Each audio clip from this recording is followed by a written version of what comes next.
तब्बल 4 वर्षानंतर मी आणि हायकोर्ट गेलो होतो आमच्या मूळ गावी सोलापूरला. नमस्कार, मी सुजित आणि माझ्या नवीन एका ब्लॉगमध्ये तुमचं सगळ्यांचं स्वागत आहे. तसं गावी जायचं प्लॅनिंग आमचं आधीच झालं होतं, कारण गावी होतं लग्न आणि हायकोर्ट आणि बंजारा कल्चरचं लग्न कधीच अटेंड केलं नव्हतं. त्यामुळे गावी जायला आम्ही दोघंही एक्साइटेड होतो.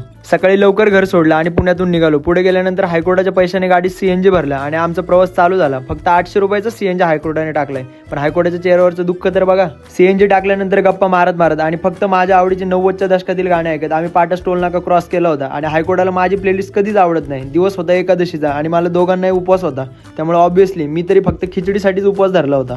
आम्ही खिचडी खायला थांबलो होतो पाटसमध्ये आणि हायकोर्टाने खिचडी खायला पाटसमध्ये चालू केली होती. आता जवळजवळ इंदापूर आलं होतं, पण हिचं खिचडी पुराण काय संपत नव्हतं. आणि इंदापूरमध्ये आल्यानंतर मी एक छोटासा ब्रेक घेतला होता, पण कशासाठी हे काय सांगण्यासारखं नाही. त्यामुळे तुम्हाला जर माहिती असेल तर कमेंट बॉक्समध्ये नक्की सांगा. 3-4 वर्षापूर्वी जेव्हा गावी आलो होतो तेव्हा इंदापूरमध्ये जाणार रोड एकदम सपाट होता. आता डायरेक्ट सगळं उकरून ठेवलं होतं.